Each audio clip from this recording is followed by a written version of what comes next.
Ladies and gentlemen, boys and girls, children of all ages, welcome to Sox on Tap. Tony, my first reaction is just fuck yes, let's go. Sox versus the Twins. That's where it all starts. Because it all starts taking care of business in-house in the Central Division. That's right, I'm a meatball. You got to bring that top button swag, baby. It is always great to beat the Cubs. And I'm a homer, so I always say they're gonna. Dallas Keuchel Lamson got some beards that you should be afraid of. What everybody said when he gets out there, it's me versus the other guy, and I'm going to beat him. So I just love that mentality. It's cool and fucking tough. Steve, would you say that Tony is mad online? I would definitely say that. The White Sox winner.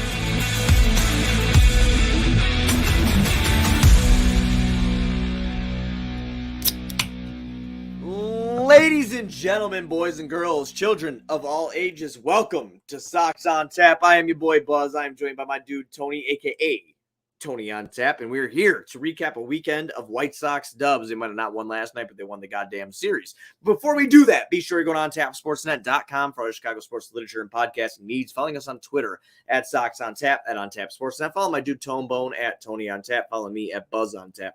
Anywhere you can listen to podcasts, you can listen to us. 5-star rating and review, because that's cool and tough. If you need any White Sox gear, you go check out Grandstand.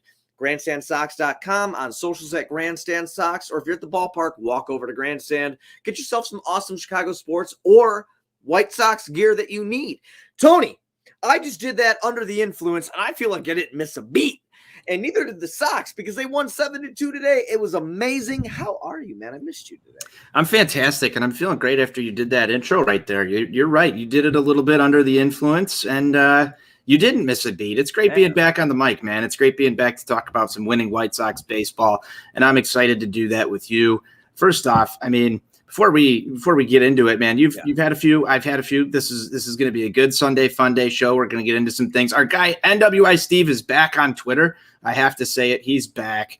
Buzz, how you feel about NWI Steve being back on Twitter.com? I absolutely love NWI Steve being back on Twitter. That is my big brother. We both love the NWO. We both love the White Sox. He's my man, no doubt about it. I will say one thing, though. While I know if someone's listening to this and not watching the live stream, and Tony, you can find the live stream at the Sox on Tap Twitter account or YouTube or Facebook. You were right about my nose being super red. And someone just put in the comment section, cocaine is a hell of a drug. That's not what happened. I was at the Bears game today, and I got very, very burnt. But yes, you did. I'm very excited that Steve is back on Twitter. I'm very excited to talk about a White Sox winner. And one thing I do want to point out is I think it is a goddamn travesty, Tony, when football plays at the same time as baseball. It kills me. It upsets me. I wish I got to watch that game in its entirety today. I did not get to watch it, but I did get to listen. I brought my little headphones into the stadium. I look like a dork, but I don't care. I don't care. You know why? Because the Sox won, dude. They won. That's great. I love your dedication, because you know you always look at those guys at a baseball game listening to the radio, whatever. I mean, I can't say that it hasn't intrigued me to kind of get some game day experience with the headphones in. Pat Bodway in the comments, just following up on Buzz's nose situation that he's got going on. It's absolute dedication from you there, Buzz, to be rocking both games at the same time. I'd imagine that there's not really a good cell service at the Bears games, but I would say, if I had to sit through that event, I'd be trying to get the actual game feed on my phone at the same time too. So it's probably impossible. Well, you know what makes no sense, brother, is like you can't get service even in South Lot at Soldier Field. I can't even, I was trying to go live just to show people where we were at. We had some people that listened to Sox on Tap actually came over to our tailgate today. Nice. Just to come chop it up and say, what's up? I ain't better than nobody. They would come over. We had some food. We had some beers. Came over, had a nice time. Talked to some people that listen to our show. Super awesome. But you cannot get cell service there, even outside. I know there's a lot more people that show up there than to a White Sox game, but I've had zero problems with cell service so far this year at White Sox games, even the packed ones, man. Like I've had no problems with that. No, but the rate got it right. Yeah, they've got it. They've got it good there. But you know, I want to bring up the NFL and baseball on the same time slot on Sunday, because this is a problem for the rest of the year. You've got noon baseball games, 1 o'clock baseball games, because on Sunday the MLB plays everybody at the same time and then does Sunday night baseball. And it conflicts with the NFL, and it's driven me nuts for years. Start baseball at 4 or 5 o'clock or 6 o'clock. Give it an earlier afternoon start to just fend off some of that stuff. And it'll give people the opportunity to basically have sports throughout the day. I know you're going to fight on the Sunday night football game. That's just going to happen. But at least don't expose yourself for all of your products to be in direct competition with a whole entire other league. Your product basically drowns. Yes. And that's the problem. I was actually talking to some guys at Soldier Field today about that. Is like, you know, I wanted to be watching the Sox, and you know, like, dude, like, listen, I have Bears season tickets. It's great, like, cool. We've had them forever. It's, you know, it's cool. I'd rather watch a Sox game, no doubt. Tailgating, you know, I'm a big fan of that. Regardless, if I can tailgate at the Cell or I'm sorry, the Rate, or I can tailgate at Soldier Field, I'm going to do it all the time, no doubt about it. But these games being at the same time is just so infuriating, especially when one of these teams is competitive. I was just going to add that too. Yeah. And we haven't had this problem as White Sox fans for a long time. And I think, you know, like, I'm not trying to you're way too off here with a lot of Bears talk, because you can go follow Bears on Tap if you want a full breakdown of the Bears game. Right. But from a sense, I think the Bears are an interesting team right now for a lot of people, and football's new. But you also have a White Sox team that is on the verge of clinching their division this week, and you know, are basically must watch as they have been throughout the entire year. And it was just interesting to see how many people were tuned in to the Bears game versus the football game normally on social media and all that other stuff. And it just, I think it takes away from the experience for either event that you're watching at this point. I guess I wish there was some sort of balance. And you and I have talked about this immensely, even when it comes to hockey and basketball and the end of baseball. You know, when you can start getting the playoffs in October, but then you have the Hawks or the Bulls starting.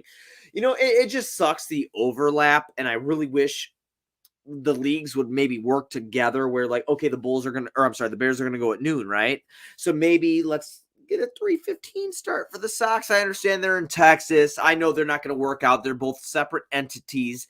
Selfishly, as a fan, I wish we didn't have to deal with this, because you don't get to take in the entirety of the game unless you're a nerd like me and you wear a fucking headphone and you listen to the radio. And that's basically how you get your fix. You know, it was the first game for the Bears since COVID. This was, I mean, obviously at the preseason shit, that doesn't count. So anybody that goes to that is like, oh, I'm a real fan. Okay, there you go. No. It's the first fucking, you know, this is the home opener. The first one since COVID. And it's opening day for the Bears, basically the same way you treat it for the White Sox when they come home. And then exactly. This is a big deal. So, like, that's why we were all there, and that's why we did what we did. I just hate the fact that, you know, even though utmost confidence in the Sox to win the series or whatever, I want to watch that series, and it just really blows that I can't in its entirety. Because the reception blows there, dude. I couldn't even text you. If I wanted to text you, bro, or call you, I couldn't get through to you. Yeah, I mean, it's financial obligations for people who pay tickets to go watch these games or be there in person. Yes. You know, I think that whole fascination, or that whole like topic, is just a fascination of mine, because just the way fans react to how a team's doing at a certain point in their season, and what becomes the priority. You saw even on the broadcast the other night, Jason Benetti, or was it Len Casper? And Len, I know what you're talking about. I think it was Len. First screen, second screen viewing. That was last week when football was back. What are you watching along with the White Sox game right now? But let's get into today, Buzz. Let's get into today's game because we've got so much more to talk about here. Sox win 7-2 over the Texas Rangers. Our guy NWI Steve was down there for the entirety of the series. He got to come home happy with the Sox taking 2-3. But overall today, man, it's a Giolito start and a day game. He talked a little bit about it on the post-game show, how he feels that he hasn't fared well in day games, but today winds up going 5 1/3, gives up 6 hits, only 1 run, 1 walk, 4 strikeouts. I'd like to see a few more strikeouts. And one thing with Giolito before I turn it over to you is that he's getting into so many situations where his pitch count is elevated by the 4th inning, and it's really, really annoying to watch. No, it really is. And he threw a lot of pitches. Again, listening on the radio, I wish I could have got the full effect of the game. Not saying that, it's not great listening on the radio with DJ and Connor or whatever, but it was really hard to get, most out of that game. But to your point, I wish I would have known actually about this, is that I didn't know Giolito talked about, his day games this year. Because, Tony, he has started this year. He started, I want to say 12. I want to say this right, or 11 games during the day. And he has not fared well, as we all know. I think he has a 255 batting average against him with about a 477 slugging percentage. I had some notes. I took these notes yesterday because, that's what I do. I like to take notes because I'm a fucking nerd. But he's went 59 and a third. This year, he's let up 60 hits in 11 games. Earned runs in the day is 33 in that 59 and third. So it's not too bad. It's not too bad, but he struggled. Today, he came out against a team that really can't hang in Texas, which is good. I would like to see the strikeout numbers up there, but he did the job to get the job done, and we got a victory out of it, and he held, at least in his, in his tenure during the game, he only let up 1 earned run, which is fucking cool and tough. I don't care who you're playing. It's cool and tough. I've got the quote here, and this was via James Fegan, and this is in the post game. Feel like day games for me this year have not been the best, and for our team as a whole, sometimes we come out a little flat on day games, but everybody was in it today. That's actually really cool to hear him say, Tone. I'm really happy you brought that quote up, and the reason I am is because if you notice a problem, and you know that it's something that has not been great, and you recognize that and you're able to work on it, that makes you an elite talent, in my opinion. I don't care what people say. Like, yeah, we've shit on Giolito a couple times this year when he hasn't been good. I'm sorry, I just took off my socks. But live action, dude. I'm not even fucking around. That's what you're here for. I am here for the laughs. But the fact that he is able to recognize an issue that he's had and not, brush it to the wayside, I think is really fucking awesome, actually, as a starting pitcher, as a guy who looks at himself as a leader of this team. And again, Texas probably isn't the best team, but look what he did today. He had a really good outing against him, and he was praised a lot during that outing as well. Even though the strikeout numbers aren't where we're used to seeing them, he did what he had to do. And I appreciate that out of a guy that a lot consider our ace. Yeah, and looked excellent today as far as the work he was able to get done. Through 97 pitches, 64 of them were strikes. And I talk about the high pitch count early. It's purely the reason I get on that is that I want to see him be able to go 7-8 straight to Craig Kimbrell or straight to Liam Hendricks along with Lance Lynn. Yeah. So that's where I'm a little picky, I think, with that as we're tuning up, and maybe there's some sort of case to be made for resting him or not, extending him out to 110 there just to get him an extra inning. But I'd like to see him at like 40 pitches through. I feel like through 3-4 and instead of 50, 60. I feel like it's something that you kind of been harping on lately in general, and I'm not it's actually a whole staff problem. Yes, it's a whole staff problem. I wasn't saying I'm saying you're harping on is like the you brought this up at like it was with Lance Lynn ago. Yeah, it was with Lynn. And you were saying, damn, dude, like I want to stop seeing these pitch counts getting so damn high. Like, and you brought that up, and it's again, it relates into what we're talking about now. We want these guys to go later into games. Obviously, the season's coming to an end. We're in the middle of September now, which just, I'll tell you what, it snuck up on us, didn't it? Yeah, absolutely. It just came out of nowhere. But we would like to see these guys carry over the first half of the season, if you will, going into the postseason. I don't like to see 100 pitches through 5 1/3. I don't like to see that. It scares me. I could be ignorant for that. I could be wrong for it, but I don't like to see it. Hopefully they get it, nipped in the ass and they can take care of it. But I basically agree with you said. Is anybody that listens to this podcast knows that you harped on this about I think 3 episodes ago. I still have like PTSD over that first game or that game that the White Sox lost in Oakland There's nothing to wrong end with their that. season. There's nothing wrong And with you know, that. It's a fair statement. when we're running through bullpen arms, Yeah. multiple games in a series, Yeah. I just feel like it exposes more of the bullpen. It puts a lot more work and tax on some of those back end arms that that pressure. that I would rather, just cruise through and we don't have to see Mike Wright twice in, 3 or 4 days. Oh shit, dude. We got to bring it up. We do. We have to talk about it. We got to talk about it. So what did you think about that shit? So, going back a little bit, I know I'm sorry. Can you explain to people what we're fucking talking about real quick? Yeah, we're gonna put some proper context around this situation. And this is a Thursday's ball game, Buzz, in the in the 9th inning. Mike Wright's on the mound, and he hits the guy that you cannot hit. Shohei Ohtani. He hits Shohei Ohtani, and immediately gets ejected from this ball game. No warnings prior to this, and there was a little bit of, I wouldn't say history, but I wouldn't say that there was a lot of animosity brewing in the series. Buzz, it wasn't too intense, at least from my feel. But Luis Robert did take one, and so did Abreu. So did Abreu. And, if Tony La Russa was delivering a message here, it looked kind of weird and odd because I'm pretty sure the first pitch of that at bat was a strike, whether or not it wasn't. The next 2 pitches or the first 2, I'm still unclear on the exact sequence, but they were nowhere near the zone. Well, 2 pitches in a row, and then it hits him in the leg. And the calf. Yes.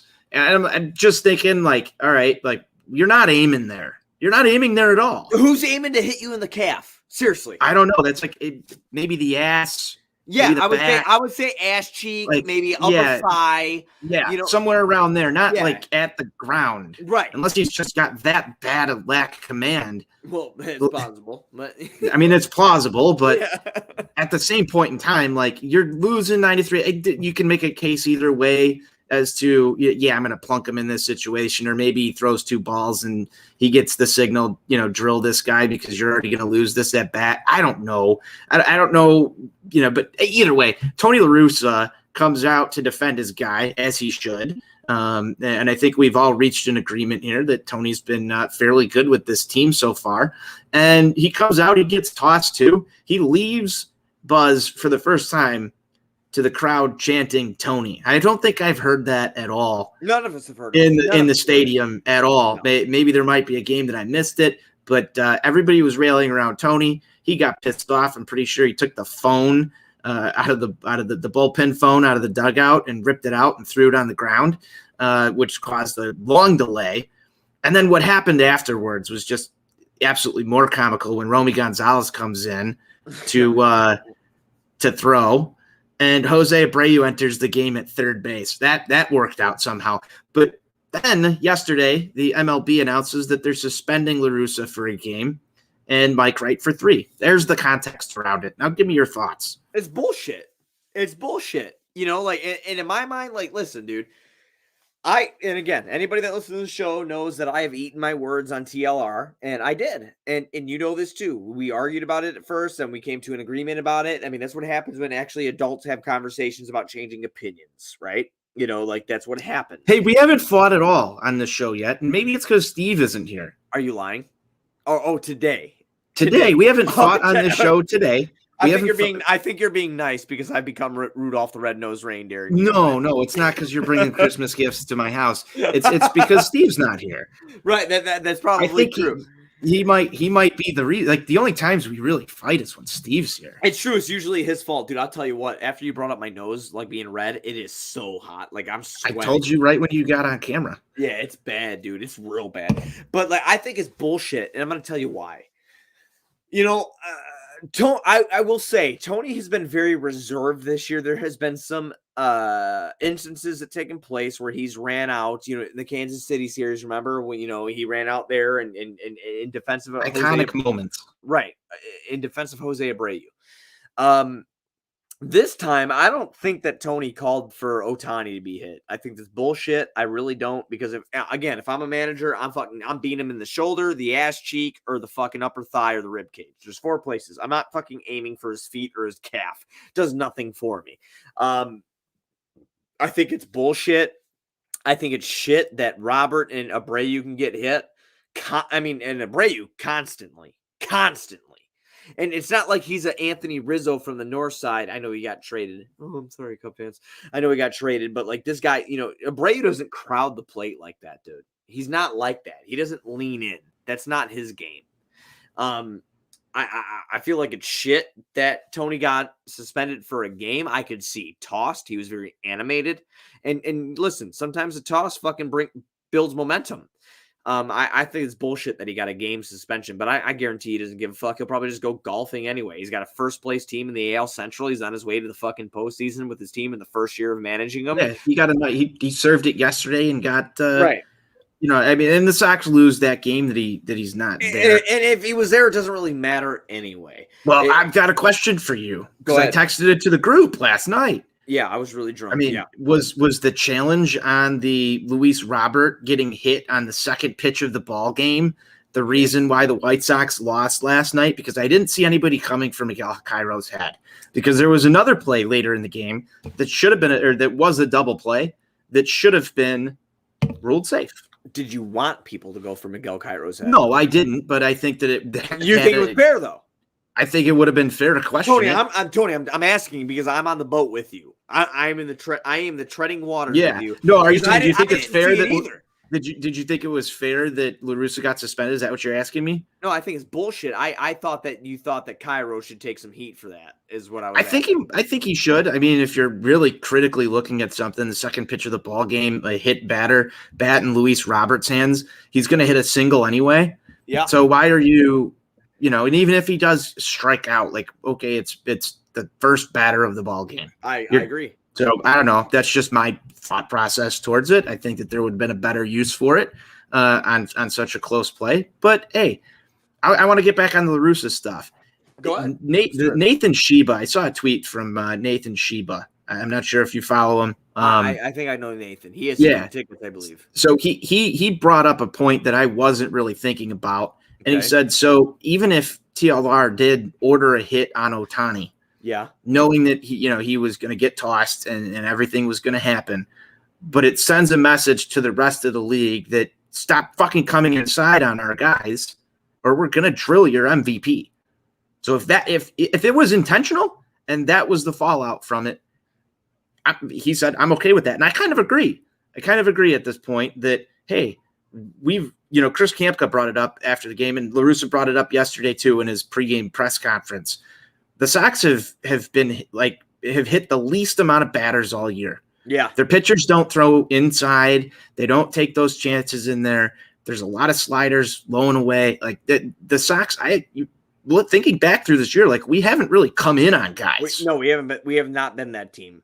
No, they haven't been that team. So if that's what it took, like one time for, Jose Abreu to not get beamed or Eloy Jimenez to take one off the hand, if that's what it took to kind of help people maybe stop coming inside on us all the time, hey, maybe it sends a message. Maybe it helps.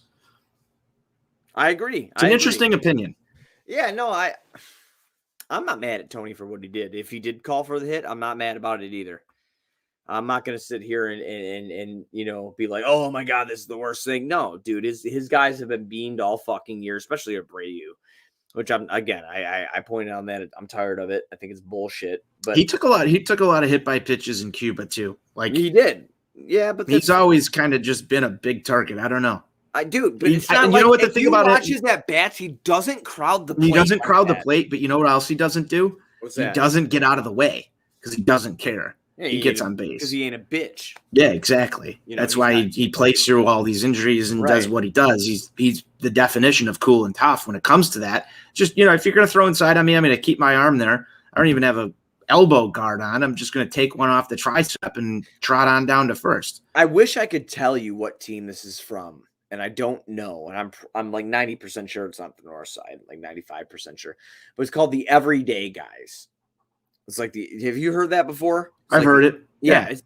Abreu reminds me of an everyday guy. Like a Cal Ripken. Right. Like this dude, like for me or you, you work a normal job, like your body gets beat the shit out of, at least mine did back at the rail or whatever. You're hurt, you go to work, it is what it is. Abreu is an everyday guy, and that's why I love the shit and I respect it. I respect him. And when he keeps getting beamed, okay, and it's like a nonstop thing, series through series. Like I'm not saying he gets beamed. Not every pitcher beans Abreu, but I mean, he's up there. I'll look up the numbers. He's up there. I don't mind Tony calling for like, okay, motherfucker, you want to keep playing these games. I'm gonna come and get you. You know why? Because it's a big boy game, man. It's a big boy game. You want to mess around, you're gonna get beamed too. And I'm not mad about that. And I don't think anybody should be for retaliation. This isn't I'm better than you or you're better than me and who can have the fucking nice talk and talk it over. No, you hit my guy, I'm going to hit you back and I'm going to hit you with a heater. I would send, and I've said this a million times, I'd send out my worst pitcher that I know has heat and I beat him in a kneecap. If you're going to keep hitting my guy. There's Mike Wright. That's what I'm saying. If you keep hitting my guy, like, fuck, dude, I'm not going to do that to you if we're playing a noble game. But if you're going to keep, like, it's nonsense. It's nonsense. And that's why Tony fucking La Russa, that's why he got cheered, because fans have noticed it and they've had enough of it. Yep. Yeah. So that's if you want to take it the other way, I think that's where you go, because man, this team just you're not going to roll over for this. No, you're not going to roll over for this. And even when the White Sox talk account is out there, dropping replays of. Luis Robert getting hit in the head and saying, we'll just leave this right here. It is true. La Russa has a great argument. Why the hell is his pitcher getting suspended for 3 games when big game influential players are getting hit on the White Sox like at a constant rate? It's insane, man. It is. There's no precedent for it. No, there's no precedent for it. And I'm not trying to be a homer here. I know I say it in the intro. I'm a homer, so I say they're gonna. But no, for real, dude. Like they get fucking beamed all the time. They get the short end of the stick in this aspect of things. We hit Ohtani and we're out. We have Mike Wright out for 3 games. We have our manager out for 1. Like fuck you, dude. That's punishment does not fit the crime. It doesn't, Tony. It really doesn't. And that's what I'm saying. Like if the punishment met the crime, like you said, like if you did this. And you deserve the time, hey, man, I'll put my hands up, like, okay, hey, you deserve that. This is what you did. Mike Wright didn't beat nobody in the fucking forehead, brother. Right. So that's crazy to me. And I think that it has a lot of eyes on it because it's Shohei Ohtani. Like, let's be real. And again, if it was once again, you're 100% right. It's the new face of baseball. Yeah. We ain't playing no games. Don't try to fuck with him. You did. You pay the consequences. Mm-hmm. That's all it is. Yeah, it's the national eyes were on Shohei Ohtani, and there's video of him getting hit with a baseball, and that's why there were repercussions for that action. Yep, I think Johnny would agree as well. I wish he was on this show. Johnny's up in the Northwoods. We lost him doing his thing. We hope he comes back safely. He's hunting bears. Yes, pray for Johnny. Yeah, so that was the situation that occurred. That occurred over the weekend. But a few more things from this ball game today, Buzz, that I want to get to is Yasmani Grandal and just how locked in this guy is. He looks fantastic. Tony, it's unbelievable what we're watching. We're watching the best catcher. I'm sorry. I love AJ Pierzynski. This little stretch that Grandal is going through right now is, in my lifetime, okay, the best stretch out of a catcher I've seen. Is that fair? I think that's absolutely fair. I mean, overall, the batting average that was absolutely terrible has slowly creeped its way back up to 235, Buzz. Which was insane because he was like at 180. Yeah, he's up to 235 with a 944 OPS. I mean, that's just insanity. And, he continues to hit the ball out of the yard. He continues to get on base at just ridiculous clips. He takes his walks. He goes the other way when he needs to. He's so versatile. And it's awesome to see. It's very refreshing. Since August 1st, are you ready? Yep. Since August 1st, this dude is hitting 371 with a 494 OBP, with an .806 slugging percentage, with a 1.300 OPS, 8 home runs, 21 RBIs. It's basically since he's come back from his injury. This has been, if not the best, one of the best players in baseball since he's returned from his injury, and that's bar none. Yeah, we talk about guys that need to get hot heading into the postseason. Here it is. I hope he keeps Example that energy, A. man. Yep. Example A is Yasmani Grandal heading into the postseason It's right been now because unbelievable. I'm locked in with it. He's playing every day. He's back. He looks healthy. Yeah. And how good is that for this team? Because I had legitimate questions, man. I had absolutely legitimate questions about how healthy he was going to be heading into the playoffs and what the fuck are we going to do here between Sebi Zavala and Zach Collins, and that does not look to be an issue right now. I think we all had questions, and the fact that he came back healthy after his knee surgery and confident, I think, is a big thing that we need to realize. Is the confidence with him is key. If you believe in yourself, you can achieve a lot of great shit. Again, this is the best stretch I've seen out of a catcher in White Sox baseball in my whole life. I'm 30 years old. I love AJ, but this tear that he's been on since he's come back from his injury, the raising the OPB, telling people to fucking shut up about his average, whatever. This dude's been unbelievable. And if he carries this into October, Tony, a lot of teams are going to have some issues, man. They absolutely are. They absolutely are. And for as much as I want to touch on Yasmani Grandal's day at the plate today, he left the yard in just, absolute line drive fashion. I want to talk about a guy who was not in the lineup today, but has not looked all that great of late. And that's Eloy Jimenez. Not in the lineup today, Buzz. I'm slightly getting concerned with his bat. Slightly concerned that he's worn down a little bit more than we thought he would be at this point, coming back from the injury, and just doesn't have what looks to be a good plate approach right now. Not in the lineup today again. Thoughts on that one? Eloy's look like crap. I really don't know how to put it at the plate. He has not looked good. I'm not like super concerned about Eloy because I do believe he is an elite level talent. In September, and we are how many days are we in September? 19. So he's 19. He's batting 188 with a 278 OBP, a 229 slugging percentage. He only has 1 RBI in the month in 13 games. I think that he's in a little slump right now. People forget that he was injured in the beginning of the season. He came back very hot. This is going to happen. He's going to go through a little slump. As long as we reach the end of September, getting into October, I think he'll be all right. I've seen what he could do. I'm not like super concerned yet. If it does get closer to our postseason run, I'll probably pull the trigger and be nervous as shit. But right now, I'm all right. Yeah, I'm just looking at this right now, up and down, because you're going to have Adam Engel coming back. Yeah. Hopefully. Well, let's hope. Hopefully.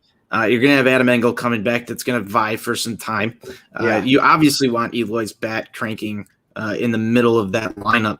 But I could see where you've got enough guys right now who are hitting the hell out of the baseball with Yohan Moncada, Yasmani Grandal. Hopefully Jose Abreu picks it up just a notch. But Eloy's the one, I think, out of all of them that I want to see start to go on a tear here, because you've seen it kind of consistently from Yohan Moncada. It's been quiet, but it's been consistent. You've seen it roaring out of Yasmani Grandal. I mean, you get Eloy Jimenez going over these next 2 weeks here. I think that's like your real key to success as we get into the first round of the playoffs, getting Eloy Jimenez hot, and then, sustaining a little bit more out of Jose Abreu as well. I completely agree with that. You have Abreu hot. You have Luis Robert doing what he's doing after his injury and everything like that. You need Eloy to get it clicking. And if Eloy does get it clicking, again, going into the postseason, it seems very fucking dangerous. And that's what you need. Without Eloy, or with him struggling, it doesn't look very promising. Not in general as a whole. Well, yeah, I mean, I'm not even getting into guys, Tim Anderson, Luis Robert, Moncada. Well, Moncada's, like I said, he's been quietly doing it. Yeah, he's been consistent. I think, man, I know we keep getting off topic from today's ball game here, but I mean, it is a Sunday fun day. Funday. What are you talking about? The other thing, man, the back end of that bullpen, dude. We've touched on this, I think, every single week on Sunday. I'm trying to think about it. It's been okay lately, but there's one other topic that I've got for this show, and that is, I think it was Kenwo threw a tweet out there that said, grade Michael Kopech's season 1 to 5, 1 being bad, 5 being really good. And I saw our guy Jason today throw out there that he said that he'd rate Kopech a 4.3. So I looked up Michael Kopech. Now, first off, would you agree 4.3 from Michael Kopech? I don't do the points. I think that's stupid. Love Jason Hosking. He's the man. I would definitely give him a big hug and a kiss on his head because I rate his season 1 to 5. You won't do it? 3? Okay. So before I give my rating, I went and I looked up Michael Kopech's stats on Baseball Reference, and then I looked at Jose Ruiz's stats. No. Jose Ruiz and Michael Kopech are tied for B-WAR, and Jose Ruiz has a better ERA than Michael Kopech at this point in time in the season. And that kind of makes me sad. Does it? It makes me a little sad. Well, do you think that's because Kopech is not used in the right role? Or I don't know. I want to talk about it because I'm having trouble getting through this. And even Jason comes back at me because I replied to the tweet and I said, okay, so then what would Jose Ruiz's season be? Yeah, so Ruiz is what are the expectations? Is Jose Ruiz a 4.3 or like a 9 for this? Because I thought he'd be shelled off this team already. Yeah, so what's funny is Ruiz has actually pitched in 55 games and 60 and a third for Ruiz. And Kopech has gone 60 and 39. So it's like the same, and that's where I went to next. I was like, is there some sort of innings discrepancy between these two? And I'm like, there's not discrepancy. It's not an inning discrepancy. Yeah. So does that hurt a little bit? Because it hurts a little bit. Tony, I don't like Kopech being in the role that he's been in, and I've said that on this show before. You want him to start? Yeah, or be stretched a little bit. What the fuck, man? I'm getting 8. Like even today, I'm getting 8 pitches out of you.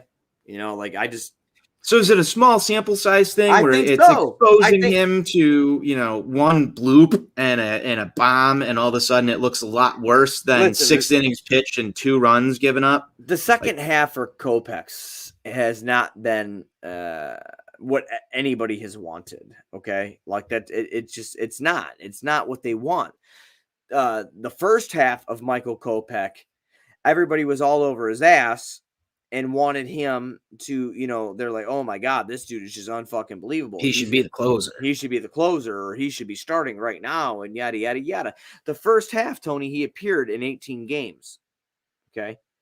He had a 167 against average. Can you guess what it is for the second half? I don't want to go 300, but I'll tell you what, you're fucking close, buddy. Yeah, I was going to say like 290, 273. 273. Yeah. But you're still right there. You're right there. You see what I'm saying? Yeah, he's had a bad second half, Tone, that does not define him. I know it doesn't define him, but it's troublesome for the pedigree. Oh, no, yeah, you're right. It's trouble. Yeah, for sure. When you put it in relation, and I don't know whether or not to make sense of this as here's Michael Kopech, who has not pitched in 2 seasons and is going through some of his lumps, but he was so impressive and so lights out early in this season. Or is it like Jose Ruiz worked with Ethan Katz and figured something out? Nah. Because I don't know, because I feel like you'd see him in more high leverage situations. You did for a little while. Now you don't. And it was just very surprising to me because I felt like we would have more quantifiable production from Michael Kopech. And I thought we got that in the first half. We did. It just hasn't worked out in the second half. And hopefully he gets it back together. And he's had a couple good outings here. Minimal sample size, but still, hopefully he gets it back together. But I understand what you're saying. The stuff's still there. Oh, dude, the stuff. I'm not saying that Michael Kopech by any means has had a bad season. No, but it's good to have the concern because it's not a concern. I'm not concerned about him. I'm not concerned. Well, you're bringing it up, and like we're trying to diagnose what's going on or whatever. It's therapeutic. Right. We know going into the postseason, we feel confident, but we also know this. We're going into the postseason. We're not going Right. into where we're doing a Sox on Tap talking about next year.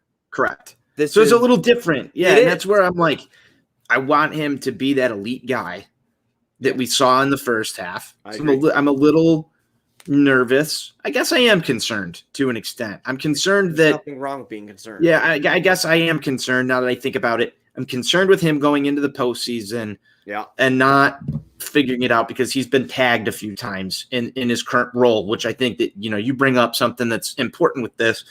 I don't think they've clearly defined what his role is outside of just, is he bullpen A squad, B squad? Where's he going to throw? It's been spotty. And I think the guys have had sort of that problem since Kimbrel came over. There's been a lot of try this, try that. Right. And what's in the routine that we're used to make us succeed. And that's something that we have not seen, I think, since Kimbrel's come over as well. I got made fun of, hardcore on Twitter, and I usually don't get fucked with on Twitter too much, but I did for this take. Because I'm serious. I said that I think it's totally fair that Kimbrel has a mental lapse, whether he knows it or not, about pitching in the 8th compared to the 9th. Yeah, I'm sure you got made fun of for that one because people, oh no, he's a Hall of Famer. No, fuck you, dude. I have numbers. So and that's the thing too. Fuck you, dude. I have numbers. Right, I do. But that's the thing, Tony. Jesus Christ. We don't agree a lot, but dude, you'll agree with me on this. When is it okay to use them and not? Okay, so that's why, God, we can't go a show without bringing up Alex Colomé. You're not wrong. That's why I had the same feeling all last year. I'm like, there is a mental thing that comes with, I'm the closer and I'm here to stop you from scoring 3 runs because that's your objective and that's what you're going out there to do versus I'm trying to hold the lead and we still have 2 innings of baseball to play and then I've got to go sit in the dugout instead of celebrating with my team because I live off that fucking adrenaline rush. There is a difference right there. And I'm not saying you're wrong because you're not. And Alex Colomé or not, whoever was the closer. It could be a Chapman. It could be, fuck. It could be Mariano Rivera. I don't give a fuck. But this thing with Kimbrel is real. And I feel like, again, back to your point about Kopech and tying it all in together, I really do feel like your role or what's expected of you can really play a part in your mindset and your psyche and how you perform out there. And I think it's ignorant not to say otherwise. I really do. I think it's ignorant because you don't know what other people are thinking or feeling, dude. You don't know. It's I'll go back to the same argument. I want Eloy Jimenez to be a DH. Me Eloy too. Jimenez says all the time, I play better when I'm in the field. Well, it affects the way that motherfucker, because you killed yourself 90 times already. Well, again, so I'll go back to this. Here's the argument for Eloy Jimenez playing left field.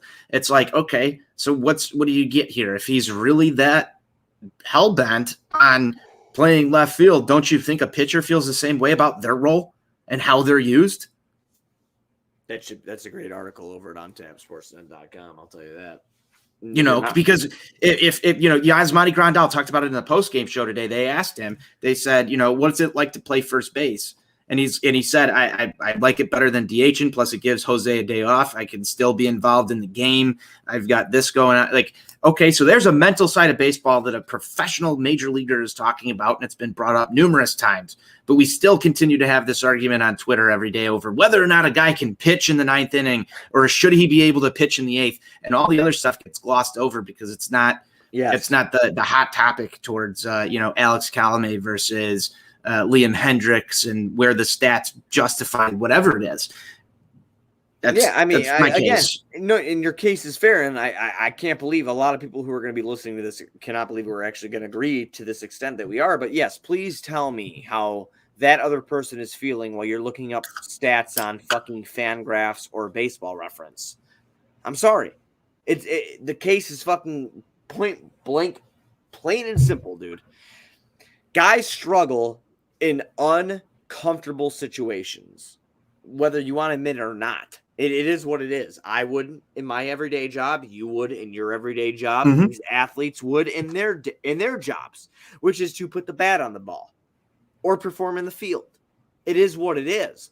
And that's why you need to come to a manager who can put these guys in the best situation to succeed. And I just don't think Tony has a grasp on the bullpen yet. I think he's getting there. I don't think he's mismanaged it. I just don't think it's been working because I'll go one further here. I don't think that when you put Liam Hendricks, Michael Kopech, and Craig Kimbrell at the back end of a bullpen, there's many managers in baseball who are going to be all over it and figure it out right away.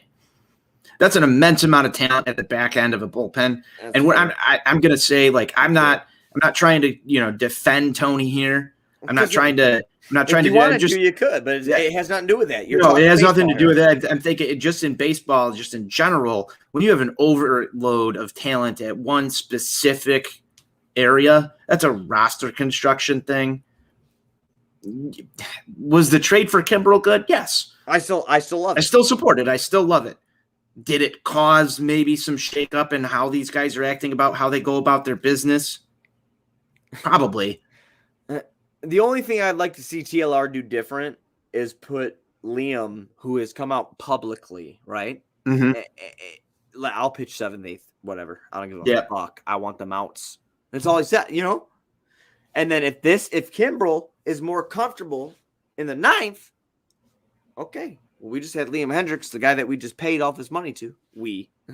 Jerry, paid through us. Jerry, paid, through us, we paid for him. Right. Paid all this money to. If he's comfortable, 6th, 7th, 8th, whatever, getting the shit set up for this other dude to come in and lock it down. You know why? Because he wants to win. I'm cool with that. Somebody dropped a really deep conspiracy on this, and I do not remember who it was, so there's not going to be any credit given here. But if you find it on after listening to the show, but somebody gave a take on why that is, and it's because the White Sox marketing department spent a bunch of money putting a cool intro show with the lights for Liam Hendricks's entrance in the 9th, and it doesn't play as well in the 7th or 8th. So Tony La Russa is under instruction from Jerry and Brooks Boyer that we're only using Liam to close in the 9th because we want to get our return on investment for the video we spend all this money on. I wouldn't be shocked by that because I'm sure Brooks Boyer and Jerry, if they're in cahoots together, they realize that second fiddle is always the best, right? Isn't that fantastic? I think it is. I think that's fantastic. I think it is. I'll talk shit about both of them. I mean, hey, I'm excited about the Bulls. I'm excited about the Sox. They finally got some stuff going. Hey, let's collab. We can get on Tap Sportsnet to get a nice video intro for Craig Kimbrell together for the playoffs. How about that? We'll make one for free on Canva. Yeah. Love it.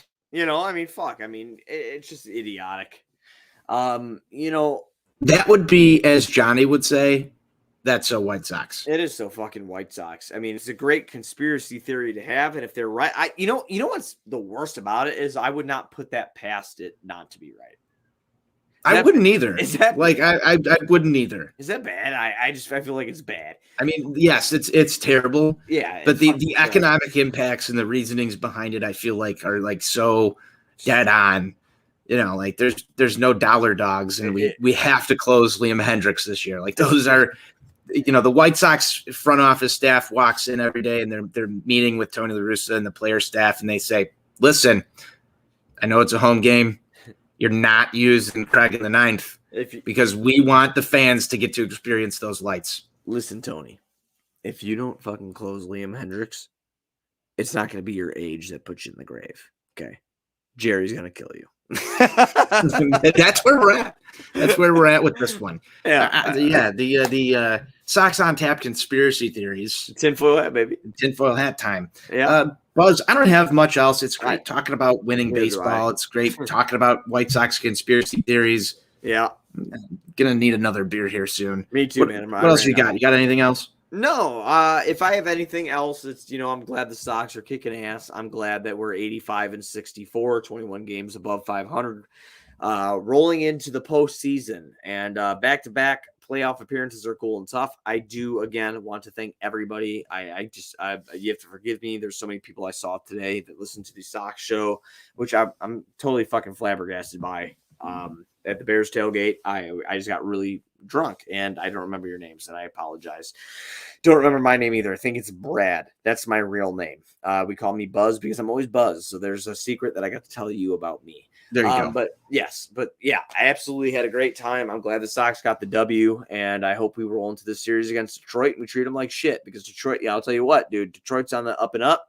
And I hope we go out there and we kick their ass. But that's basically all I have to end the show. Yeah, last things, Sox heading off to Detroit Magic number 4. Cleveland will be playing a doubleheader tomorrow. Sox take on Detroit. Chance to bring it down to 1 tomorrow if Cleveland does the job there. But we're going to be popping bottles this week, Buzz. Hopefully we get to get the crew together this week and celebrate a division win. Yeah. Can we talk about something really cool? Yeah. The game starts at 5:40, and I love that. Oh, I'm sure you do, because you'll be wide awake at the end of it. Bruh, wide awake. You'll still be wide awake at the end of it. And, it's the most anti-Tony and Johnny kind of game, 5:40. But it is the motherfucking plus Buzz game, because I know when I get home right away, dude. I make some dinner, I eat real quick, I crack open a beer, #crack 'em, and then the game just starts immediately. And then by like 8:30, 9 o'clock, it's over, Tone, and we're doing the Sox on Tap. I hope this one goes to extras. Why would you say that? We didn't fight the whole fucking episode. Because I wanted to close it down. We did not fight the whole episode. That was for Steve. Okay, well, fuck you, Steve. You stupid Texas son of a bitch. He didn't text me. He's on a plane. He's 30, 40,000 feet in the air right now. Yeah, Mile High Club. Good for him. He'll listen to this one, and if he gets through 51 minutes and finally gets to hear the fight. No, I hope it doesn't go to extras. I hope we just get a good show out tomorrow and talk about a White Sox victory and maybe 2 Cleveland losses. You're a dick. Hey, I've got to take one jab. I get it. I've got to take one. Pick the click, you son of a bitch. Gavin Sheets. Okay, of course. Of course. Oh, big shocker. Big shocker. I'm going shocker. TA. I'm actually TA is not going to play tomorrow. Well, he said he's going to try to. Yeah, he said he's going to tell Tony that he's going to be in the lineup. He's not. Cesar. I'm going Cesar Hernandez. He needs some help. I'm trying to give him my pick to click Juju. Yeah, give him some juju. Go find his horoscope and tweet that one out. See, you're doing it again. You're fucking doing it again. Here we go. All right, man. Fucking guy we had a great episode. And he starts making fucking fun of me. I'm not making fun of you. I just want to know what it is so I know whether or not you're going to be right. Well, I'm going to fucking read it in a minute. You jerk. He was born on May 23rd, 1990. I knew you were going to fall in this trap. I did immediately, and I blame you for it because you made you make me so sad sometimes. I love recording with you. You're my favorite person to record with, and then you make fun of me, and it's. I wasn't making fun of you. I genuinely wanted to know. I genuinely wanted to know. Are you lying to me? Are you? No, I'm not. I genuinely wanted to know because you did with Zach Collins before. Yeah, that didn't work out. So I'm a little. That's why we're going to try and up that average. It was bad when we did the Zach Collins one because I had these good things in his future. So there's a lot of action happening. For I'm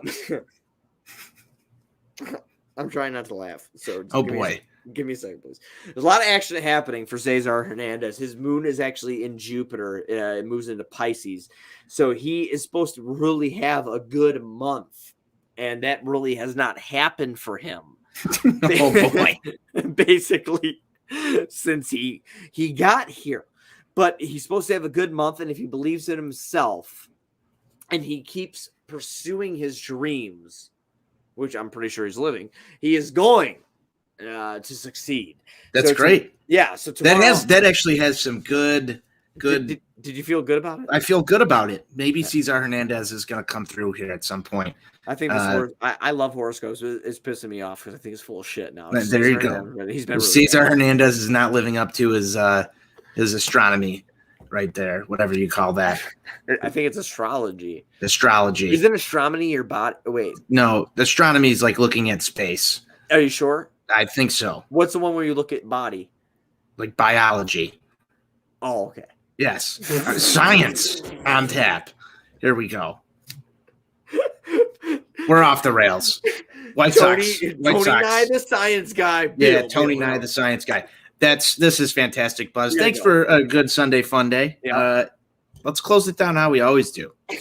Everybody be sure to check out Bill Nye. I'm sorry. Everybody be sure to check it out on TapSportsNet.com for other Chicago sports literature and podcasting needs. Following us on Twitter at Sox on Tap and on Tap Sportsnet. Following Tone at Tony on Tap, me at Buzz on Tap. Anywhere you can listen to podcasts, you can listen to us 5-star rating and review because that's cool and tough. Check out Grandstand. Any White Sox gear you need, walk over to Grandstand. If you're at the ballpark, can't make it over there, go to grandstandsox.com and follow them on socials at Grandstand Sox. We'll be back tomorrow after the White Sox beat the crap out of Detroit. White Sox forever. White Sox forever.